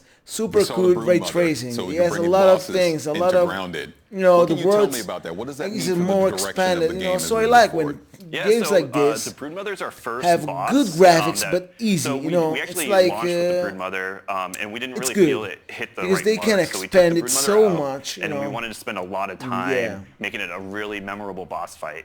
So whoa, we put a this lot is of gonna development be cool effort and scary behind for the someone. Broodmother, and it's I'm gonna not really scared feel by like these a big, creatures in huge general. fight and a Even in memorable real one. life, spiders There's a lot of kind don't of mind me too cool much. things with But it. I some don't want to people spoil with everything. I want arachnophobia players is to kind gonna of be experience crazy. it for Like, themselves. wow, But, cool it definitely reaction is, we're gonna see from something that. that And we yeah, want I can wait players to see feedback, reaction. to see You know, like, what do they like? I do a what lot do of they not reaction like, on my how is the channel because I challenge? We like wanna to make it watch really reactions too. challenging, I don't do and things that I don't have a like. good If I do reward reactions, for it's not defeating like the because they Broodmother, do but views is it or too you know hard? it's popular. We'd like to Me, know that. So, I don't for give a future fuck. development on I Grounded, do like, we primarily wanna because make more I like bosses, see and so we wanna reaction. get I all that see so feedback many to improve the reactions on system. YouTube. Now, you actually bring And up a since great I like point to about see community, other I'll put a pin in that reactions, and come back to you it know, in a I second. wanna. So, I said know you I don't want to wanna do that spoil myself anything too. about Yeah, the Broodmother, I but did it. Here I Is am. there any tips you can kind of give people ahead Because of I time like on to what see they other can do to reactions, survive you that know. encounter? Make I would reactions definitely say great that again. You would need to Here make we sure are. you have the highest tier armor. I like gear that. up really well for this fight because So it why is not going do to it be myself? difficult. And here I then, am. You also want to have the right mutations equipped as well.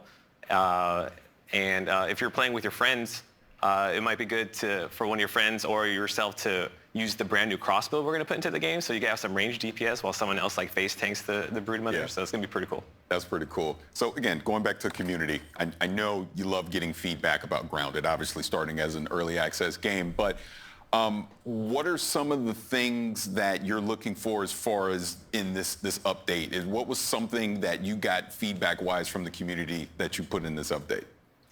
Yeah, so there's you know, it's one thing that we love working with community. So that's something that we, as developers, we love just hearing what people have to say about the game, and we're continually developing it with the community. So there's a lot of new things in our new update. One of those things is flipping buildings, and that's one thing that we're really like. Just personalized adding, like, those little glass. features. Another What one the hell? is I just was reading up ladders, Okay. which is something that like. You know, just hearing people how they interact with ladders and adding a sprint mode. The other one is one of our funnier features that we're adding is sitting in chairs. Yeah. So it's something that a lot of people really community wanted. wants it. We're also interested in like the first phase of pets in the game. So we're going to start with aphids. So you'll be able to tame an aphid, run around the yard with You know, in aphids, this but you also case, gotta make sure you protect even your if aphids there's because something weird, you accidents can can say, happen. what the hell are they doing, There's you know, one other as thing too, developers? Because the achievements. community So is we're really asking. So excited to you can blame them. announce that we have achievements Hey, in listen to Grounded, and communities. The that's community purely says, based on everyone's give me the feedback. possibility to Everyone's been wanting sit on the achievements, chair. and so we're finally Well, adding them to the game. They would That's do really it, good. even if it's Now, something that, again, sticking all with right. this, the topic of community. So this was an early access game, and it sounds like pretty much the foundation of what Grounded is was built off of community feedback. So how does that process work internally for you as far as people submitting like, hey, I want to sit, you know, I want achievement pets. Like, how does that whole process work? So we have a lot of like avenues where we gather feedback from the community. So we do weekly developer streams where chat can ask a bunch of questions when we have Adam on or other developers or myself. And we'll gather feedback and sessions there. And then our main source of feedback is through our official Discord, Grounded the Game. And I use a series of bots to gather a bunch of feedbacks from the players. And then from there, me, Adam, a couple members of the team, and also from the community team get together. And we have a weekly meeting going over all the suggestions and kind of prioritizing what will work and what we can put later in the future for like other suggestions. Excellent. Well, gentlemen, thank you so much for taking some time to come talk to me about this new update for Grounded. It looks like a lot of fun. I'm going to get to sit, I guess, right? Yep. So that's great. Thank you so much. Yeah, it's been a lot of fun. It's almost time for a closer look at the multiplayer trailer for Halo Infinite.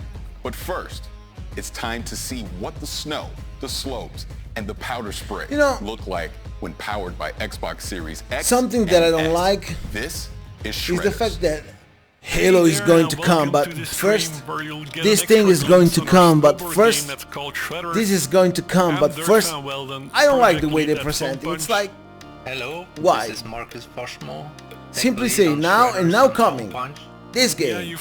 And now coming, that game. Not this is coming, but first, I don't know, every time it's like that, I don't like it, personally. Personal preference, it's a way that, you know, they are doing that, and I don't like it.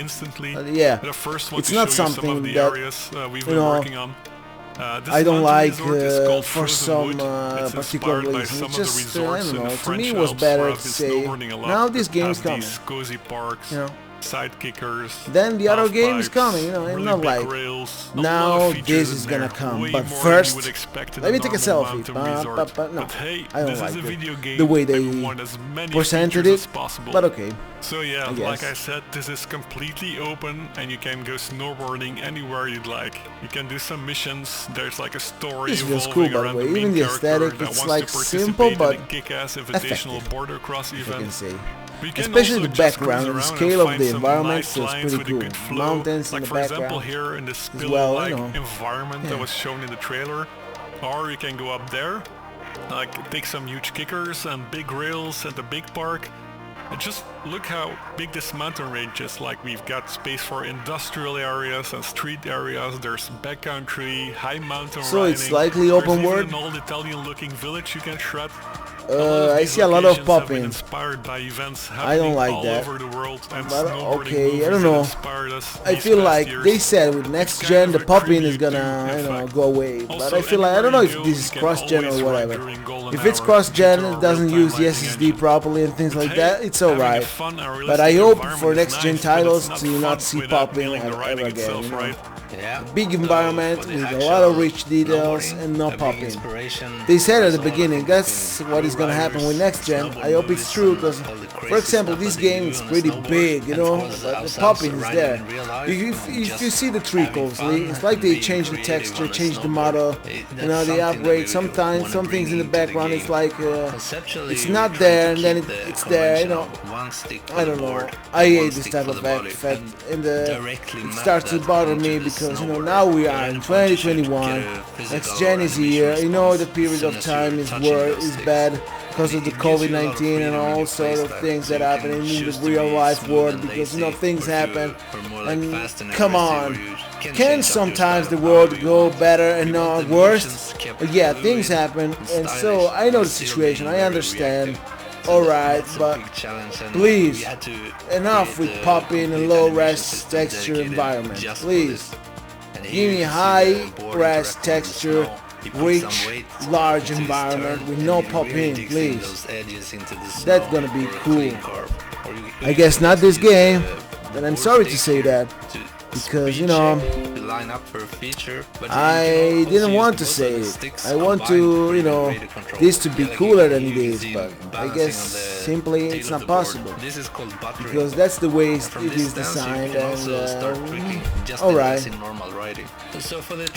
Yeah, enough talking. Even I know I talk a lot, even too much, but, you know, who gives a fuck? It's my reaction. I write the script here, and you know, it's a way for me to make reaction unique, you know, and feel the reaction like it's there.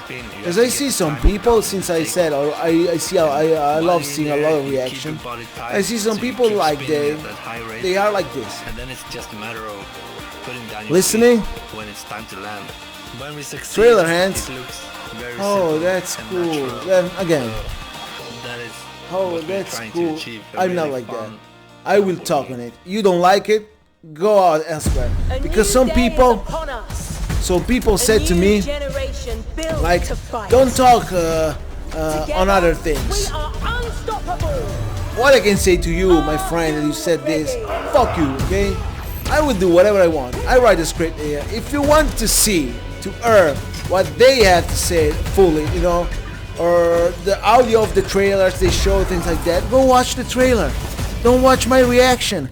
You want to watch my reaction, you gotta have me talking on things, because I don't know if you are aware of that, but I'm reacting to something, you know, and reaction implicates me to say something, to be, you know, reacting. So if you don't like that, go elsewhere. I don't know, go watch other reactions where they don't talk, or because I talk a lot, or go watch, the official trailer, and you can hear developers talking, not me, no problem. But if you are here to listen to me and you stick around, I'm gonna talk no matter what. Yes, their reaction like this, where people doesn't talk, but I'm not the guy, okay, to do that. You want that, go elsewhere. But don't bother me saying, don't talk on things, because I will. For example, this trailer, I've talked on this trailer all the time. You want to see better version of this? Not wax trim quality, and with the audio, there's the 4K versions on YouTube. Go and watch that, and you won't hear me. So if you want to stick around, don't bother me with things like, don't talk on things. I will. The problem? Go to another channel. No problem. I'm not here, to making views or things like that. I don't give a damn. I do this because I like to it. So even if there are less people, now that this is not a work for me, it's not a problem. If one day this will be a work, then we can talk. But now I don't give a damn. I do whatever I please for the sake of things that I like to do. Okay, and yeah. So yeah. By the way, this is gonna be cool. I'm so excited to have Tom, Alex, and Quinn. It's not a next gen title actually, so yeah, that's the point. The way it's not so great as people expected. But this is gonna be cool. And I want to see some specific moments from it so we can break it down. Let's hear about this. So can we roll the trailer to 15 seconds in, and let's talk about a new character. Yeah. A new day is upon us. A new generation built to fight.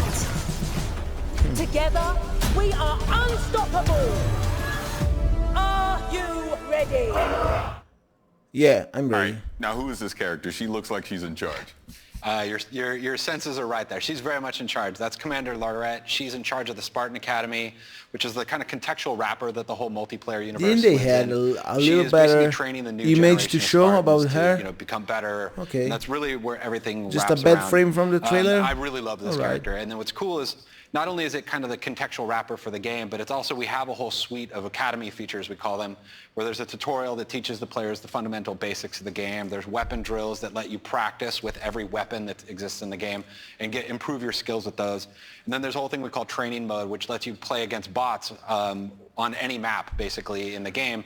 And whoa, that's cool. Training mode. That's something that's cool. So we really want to bring players on board with the game. I hope the AI is good, by the way. That's the problem. You do a training mode with bots, but the AI is trash. In the trailer, it's like what training it is if the AI is trash. The AI needs to be good, that's the point. And I hope it is. If the AI is good, alright, it's gonna be fun too, I guess.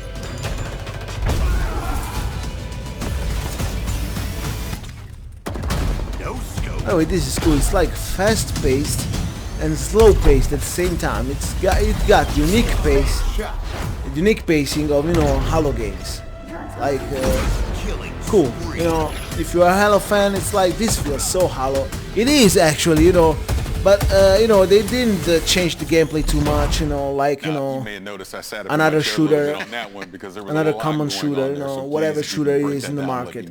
It's like they have their own signature. There's a lot to break down. Cool. I don't know if we got enough time to get all the way into it. But some of the things that I really love when I look at that trailer is that first sequence where the player, they have the Bulldog shotgun, they're running through, shotgunning enemies, they grab the commando off the rack, put some shots in, low sensor, like there's all sorts of different things that the player is interacting with, and that's the sandbox. That's what we call the sandbox, the toys that is at the disposal for our players' hands. And we just really love that moment in the trailer where they have the grapple shot, they look up, grapple the ceiling, and then in midair, no scope snipe an enemy, come all the way down, back whack a foe, and then the rest is history as you just see what happened in that trailer. But that's just some of the stuff that already history, huh? That's actually the game. That's not the rest is just history. A movie for cinematic experience. Like that is the game. That like it's from I don't know how many times ago the trailer. trailer. Do the things that you see in that trailer. Yeah, and few things are more important to Halo multiplayer than like interacting with the sandbox and combining it, picking it up off the map and combining it into awesome play styles. So what we did was every sandbox item in the game, when it spawns, it's spawning on an object in the map, so you can see where those things can be found. And then it also tells you the respawn time of that item, when it's going to come back. And you always know I can go grab that commando over at this spot like that guy did. So, and then when the players, accrue all those awesome items and do awesome things, you heard the return of Jeff Steitzer, the multiplayer announcer, shouting out medals. So we always want to give players medals when they do really cool things. So you heard some there, and you'll hear some later on in the trailer.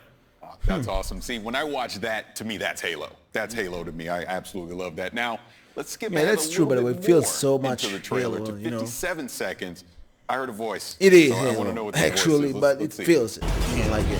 Hello, let's do some damage. Yeah, so that is the player's personal AI. In Halo 5, there was a squad leader that announced, when weapons are going to come up and other things going on in the match. And in Infinite, we have the player, like Chief has Cortana, they have a personal AI in their helmet that is kind of telling them these things. And it's also another way that players can show their personality in their characters. So there's multiple personalities and characters for the player to choose, so that the right AI is in their helmet helping them out in combat. I want to skip ahead a little further here because I think I might have saw a big team battle. So let's go to a minute 40 and check that out. Skewer acquired.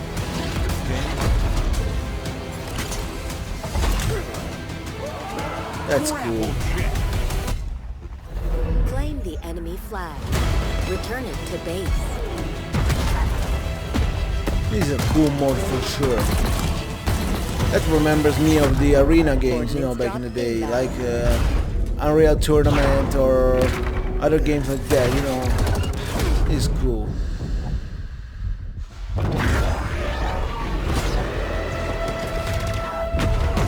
The flag is ours. Alright. Please call at your earliest convenience. By the way, I want to see more. I hope to see more soon about the new Painkiller that's coming back. Finally they're doing Painkiller. But it's strange. It's like other people are doing Painkiller now. With a vehicles map called Behemoth. And so we actually are bringing vehicles back into the 4v4 arena. But then it's like the original Painkiller developer. They combined, with I don't remember the other studios. The creator of the Vanishing of Eden character, to make Witch Fire. It's like, I don't know, Witch Fire is like, I don't know where the hell it is. We don't know nothing about Witch Fire, for instance, forever. And now Painkiller is being done by other developers. Kind of encourage you to play around, but really just bringing the whole I don't know how to feel about it. And the play style around this. Actually, I don't know how to feel about a new Painkiller, because Painkiller to me it's great. I liked every Painkiller that's come out, But I don't know, I've come out, but I don't know if now it's the Pelicans dropping. I don't know, it's a type of game. I don't know, I'm scared of the fact that they're bringing them Painkiller back. Other developers too. It's like bigger team battle, if you can will. Be a good Painkiller. It's like that ending segment, which is not too much the more of the same. Is just so beautiful and awesome. Or maybe it's like, I don't know. Can it be like teams fight over a way to ruin the franchise? Because sometimes they bring back games and everyone is hyped, like, oh, finally, I'm hyped for new Painkiller. But it's gonna be good, and I'm scared of it maybe not being good, So I hope it's good, and I can't wait to see more of that. What is so exciting about this version of Big Team Battle, with all of the toys, all the vehicles, the modes coming back, the maps, the brand new maps that you see there. I mean, it's going to be an amazing experience. Yeah, trust me, I cannot wait to get my hands on it for myself. But let's move on. I want to go to 208 in the trailer because I think I saw a samurai. So let's check that out. Let's go to 208 in the trailer. Oh yeah, skins, right? Because I think there's nothing. There's not gonna be more than a skin. If not, well, that's cool. But I guess it's not a class. It's a skin. Nothing more. We'll see what they have to say. This is interesting, actually. Okay, so I guess next would be a ninja because that was definitely a samurai. So kind of talk about that. So we're going to start seeing some more customization with the armor coming in Infinite? I mean, that is a samurai Spartan armor. Yeah. And so it'll be an armor you'll be able to unlock for free in the first season, which is super cool. Players will be able to equip it, gain more armor pieces and customization options for it, etc. across the season. And then we actually have more of this stuff kind of coming down the line. There's actually some really cool ideas that we're seeing in that our team that's building that stuff. So there'll be a lot of other cool armors besides just the really core Halo Spartan armors. There'll be some other different kind of twists and things for players to play with. Awesome. Okay. Look, now before we get out of here, Doom guy armor. I want to thank all of you know, for that's being possible. here to talk about Halo That's so Infinite. fitting, by the way. I'm excited. I can't wait to get my hands on it and play it. But before we do leave, is there anything else that you want to bring up and let fans out there know about? Well, I'm excited for people to actually get their hands on it like yourself. So, I mean, if people sign up on our Halo's Insiders program, we have in the summer, we have a technical preview that we're going to be launching, and so people to finally put their hands on the sticks. And I'm just really excited for players to actually finally get to play the game we're working on. Yeah, and then on launch day, Halo Infinite Multiplayer is free to play, which is new to the franchise. The team is super excited to hopefully bring in, you know, all sorts of fans that have potentially never experienced the franchise or haven't played it in a long time to just try it out. Come in and try it out with your friends. Me, with my buddies, if I have some friends out there that haven't played Halo before, I'm like, well, it's free. Just come on. Let's jump in, download it. Let's check it out. And if it's for you, it's for you. If it's not, then, hey, it's not. But I kind of think it'll be for you. So I'm excited for it. Yeah, that's the other big key of that point is PC, right? Like this is a PC game as well. We've been putting a lot of effort into that. So not only is it going to be console, but also PC, free to play. Like the barrier to entry is so low, and that has us excited. And I think as we really, just to really think about it, is we've been working on this game. And as developers, when you work on a game, you want to get that game out there. And that almost seems like, for us, that's the finish line. Don't run too much. Make the game good first, then it comes out. For all of us. But yeah, they take a lot of time, you know, from when they announced, you know, they revisited something, you know, it's going to come to the end of this year, so they're taking our time to make it, you know, the best way possible for it to be across gen. And yeah, they're doing good, I guess. They redeemed themselves, you know, from the first announcement that they had. Now they changed things in a way that, yeah, they redeemed themselves. This, to me, they did good now, okay? Now, for if at the fans beginning who was want not to so learn great, even now more it is. About Halo Infinite Multiplayer, check out the brand new deep dive video with the whole multiplayer team over on HaloWaypoint.com. See that? Go watch that if you And don't like allow me to talking give on things. A big thanks to everyone who's joined us today. Whether you play your But if favorite you're games watching on here, Xbox, this is a reaction. I'm PC, going to or talk Game about Pass, the next 12 months will be nothing short of spectacular. It has been my absolute honor to be your host and share this experience with you. But before I go, here's a gameplay deep dive from the team behind the highly anticipated Scarlet Nexus. Okay. Scarlet Nexus, huh? Bandai Namco didn't show this. They showed it here. Okay. 見た目ビジュアルのこのスカーレットネクサ I ス hope のビ it's ジュアル good, の you 特 know. 徴だとか、 I don't know how あ to と feel は about キャラ this クターの game. 見た目だとか、様々なルック I スに like つい it, て and at the same time I こ don't. の It's 紹 like 介しよう because と it's not my type of style of game はい、こ usually, you の know. 都市は But if こ I の世 feel 界の like 中では actually I want to try play this, you know. You know, the world, the way it's presented, it feels so こ cool. のゲームの中心になる場所です This can be good, you know. でこのスローン都市の見た目のインスピレーションは interesting. 東京の景色と日本の90年代の景色を Tokyo イ in メージし Japan て in ま the す 90s, huh? ユ That's ニークなビジュア cool. ル部分って But いう in のは an いくらかある anime と思うん way, で you す know, け anime ど style. あと今回はセルシェーディン It's グ not と like リアリスティ Yakuza, ッ you ク know, な it's 背景 different, を but 合成するような見た目を oh, 選 it's んでいるん cool. ですけれどそれは Oh, まず cell 密度感を shading. 表現したい Everyone からと knows いうのが that. 一つあり Rendering ました technique used to make で 3D あともう一 objects. つは Yeah, その yeah. セルシェーディングのキャラクターとリアリスティックな映像が混ざることによってまたそこでも異質な見た目ちょっと面白い見た目にならないかなっていうのを模索しましたでただ単にセルシェーディングのキャラクターをリアリスティックな背景に置いてしまうとすごく浮いてしまって見た目 By が the 変 way, に we なっ want て to し see まう some っていうのを cool 懸念してた cell んですけれ shading. どうまくそこを混ざるように Guilty 工夫したっていうの Gear が今回の苦労した Stride. 点の That's 一つであり fantastic. ます Aesthetic wise, it's で wow. 例えば今映像の中で Next 東京タワー level, が映ってると思うんですけれどこれは日本では有名なランドマークで海外の人も見たことがあるかもしれないものと思うんですけどその東京タワーがものすごく大きなサイズになっていてでこれ3000メートル富士山と同じぐらいサイズがあるんですけどそれだけ大きなもの本当はそんなにサイズない I didn't know that. I know about Tokyo Tower, but I didn't know it was それだ so け大きくす big. ることによってちょっとおかしい異質な景色みたいのを作りたいっていうの Oh, があり okay, ました they made it bigger than. そのさっき東京の都市をいろいろと混ぜるみたいな話をしたと思うんですけれどそれというのもその僕たちも知ってる街なんだけれどちょっとおかしいみたいなそういった異質さを出したいっていうのがありまして、Okay, so it's like they なの mix で the city in a 東 way 京タワー that も僕 it's たちは知っ unique. てるものだけどすごく大きな And things are こんな changed 大き in a な way サイズじゃ that, ないんだけど、 yeah, they make it こうい like, った as も I の said, が they make こ it の街の more 中にあるっ anime. てこ You と know, で the 何 city か is ちょっと more 変な場所だ anime なっていうふう based, に思ってほしいっ and ていうの it's が a あり little まし bit た。 different to be unique. It's alright to me. で、大き For な the 桜 type の木 of っていう game のは that this 日本を is, 代表する it's alright. 桜の木なんですけど、それがあまりにも大きなサイズになっていて、 See, これもさ wow, っきの that's 東京タワーと同 so じで different. 異質さを感じてほしいと Yeah, 思っ in て a やってい good るこ way と to です。 me. Nice, well done. で、これが本作 Some の enemy 特徴と design な are る so 怪という crazy. You know, you can 主人 feel 公た this ちに is a 立ちはだかる Japanese 敵なんですけど、 imprinted game so much. この見た目につい You ては know, there's 私 some は enemies そ with の flowers 新 and 規 strange IP の新しい things. IP It's の like 新しいクリーチャーということで、 American games or 変わ Italian った見た目 games, I don't 何 know, か it's 興味を引く見た目 usually にしたいというのが something 一つあ that り you ました。 don't see usually.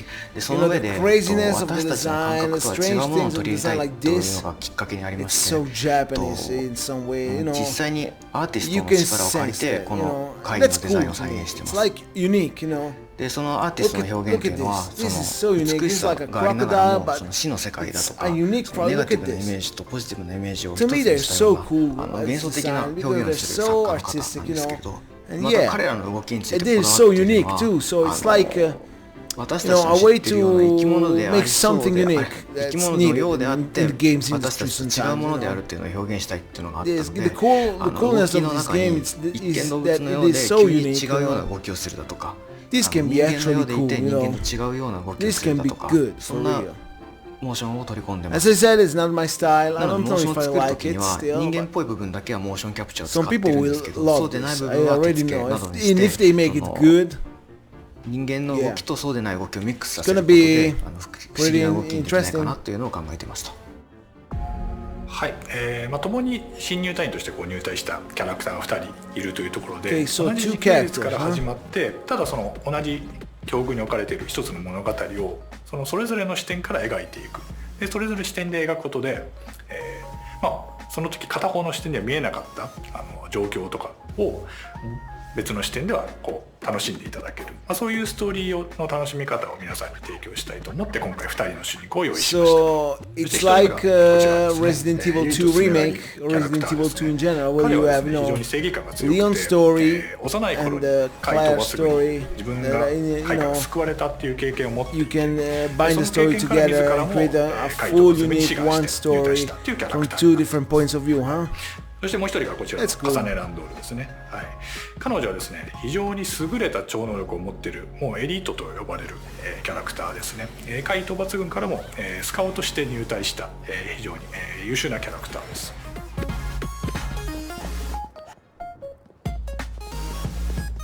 左側がですねこの重ねの視点ですね。右側がユイトの視点でのイベントシーンになっていきますが、今重ねの視点でご覧いただいた通りちょっとユイトの姿が見えたりとかしています。で今重ねの方ですね一緒に同行しているキャラクター、このキャラクターが実は未来予知の能力を持っているキャラクターで、ちょっとこのユイトたちがやられそうだなっていうのはちょっと分かるようなシーンになっています。この頃ユイトの方は今止めてますけど、これはユイトの方では入らずに次のシーンに進んでいきます。という形で、進んでいくと、こういうふうに貝が降ってきて同じような状況に置かれてしまう、ユイトの方ではこういうふうになってるんだなっていうのは分からずに進んでいきますが、重ねの方ではやっぱりそうなったかっていう形で物語が進行していきます。こういうふうに同じ一つのシーンでもですねそれぞれがつながりを持って感じられる、そういうふうなストーリーラインを作ろうとして、今回のこの企画から今発売までっていうところでもうほぼ4年以上かかってるんですけれども、このストーリーラインというところももちろん企画の最初から作っていってはいるんですけど、非常に多くの時間を要していて、もうこの2人のこのストーリー緻密にこういうふうに絡み合ったつながりを持った一つのストーリーとして完成させるまでにやはり2年から3年の歳月を要しております。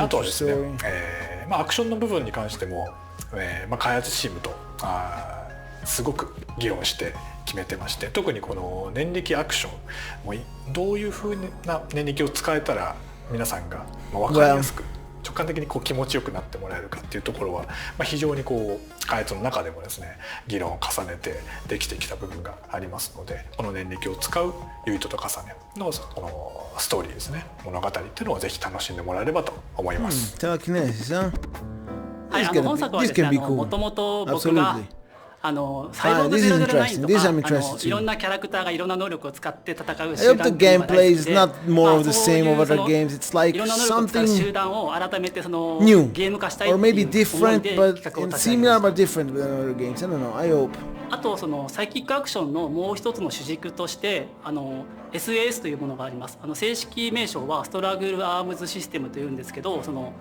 仲間キャラクターからその超能力を借り受けるシステムですね。その脳を接続して仲間キャラクターから超能力を借り受けることで、いろんな超能力をユイトと重ねは使えるようになります。今画面上では放電の超能力を今使おうとしているんですけど、放電の超能力だけに限らず、瞬間移動とか透明化とか、ポピュラーで誰しもがその一度は使ってみたいっていう超能力を選定してます。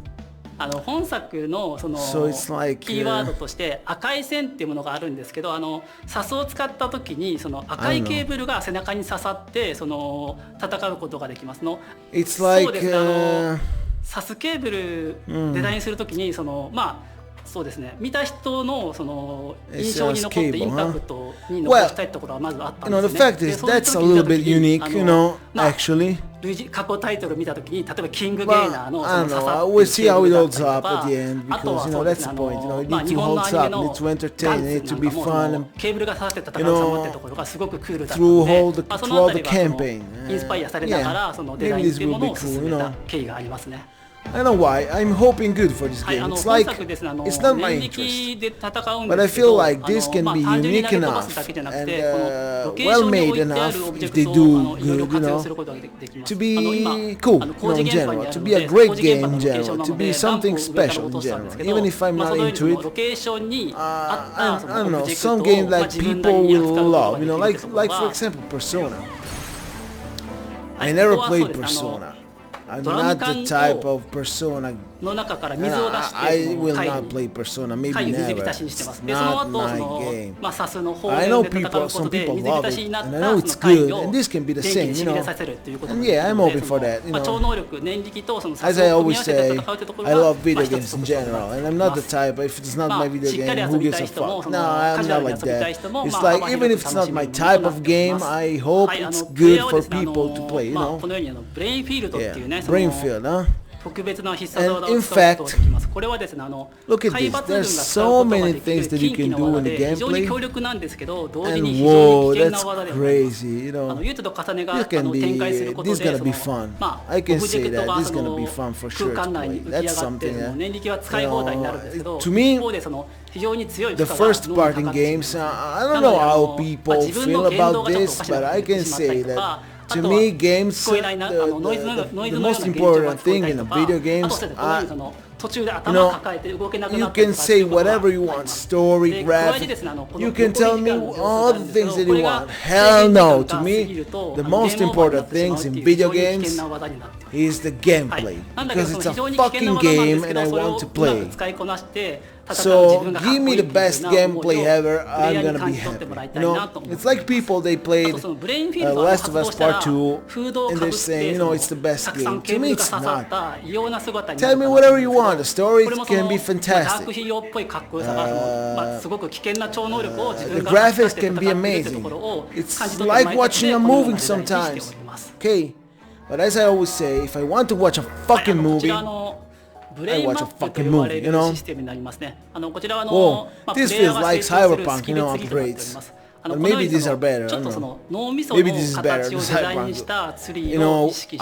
Everyone knows how Cyberpunk turns out. By the way, I was saying, if I want to watch a fucking movie, I go to a theater, I go to a cinema, I go to Netflix and watch a fucking movie. If I want to play video games, I want to play a video games. Not press just a button, skip the cutscene, just, a walking simulator, things like that. I want the gameplay, that's the focus, that's the important part to me in a video game, because it's a video game. So first the gameplay, then a good story, and then the graphics, and you have me. デザインにこだわってて、スキルを選択してボタンをホールドすることで神経が伸びていってどんどん脳神経が拡張していくようなそういう体験になることを意識してデザインしております。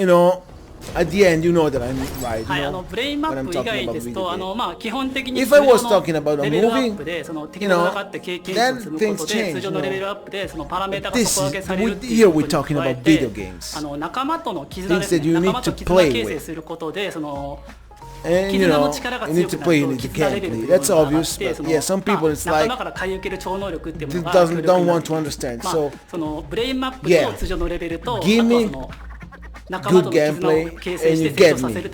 Even if the story is not perfect, even if the graphics is not the best graphics of the world, I love graphics.